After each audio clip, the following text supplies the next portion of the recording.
বন্ধু তো সে নয় যে আপনাকে বিপদের দিনে ডুবিয়ে দিবে। বন্ধু তো সে যে আপনাকে বিপদের দিনে উদ্ধার করবে। ভারত যদি আমাদের বন্ধু হয় তাহলে আমাদের এই বন্যার সময় তারা আমাকে কেন ছেড়ে দিবে?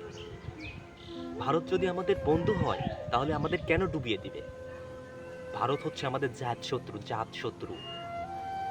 এই জাত শত্রু যে জাতি বুঝতে পারবে সেই জাতি জাতির শ্রেষ্ঠ সন্তান। মৌলানা ভাসানী বলে গেছে। তাই বন্ধুকে সঠিকভাবে চিনতে শিখুন, শত্রুকে সঠিকভাবে চিনতে শিখুন। তাহলে এ জাতির অনেক উন্নতি হবে।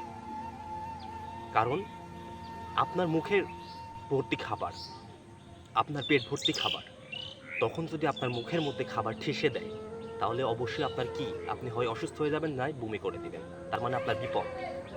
আর যখন আপনার খাবার দরকার, আপনার পেটে ক্ষুধা লেগেছে, তখন খাবার চাচ্ছেন কিন্তু খাবার পাচ্ছেন না, আপনার বন্ধু খাবার দিচ্ছে না হাজার চাওয়ার ফলেও, তাহলে সে কখনো বন্ধু হতে পারে না। কারণ তখন আপনার খাবারটা দরকার ছিল, কিন্তু যখন আপনার পেট ভর্তি খাবার, তখন আপনাকে ঠেসে দিচ্ছে আপনাকে মেরে ফেলার জন্য। তাহলে কিসের বন্ধুত্ব? তাই ভারত আমাদের বন্ধু না, ভারত আমাদের জাত শত্রু।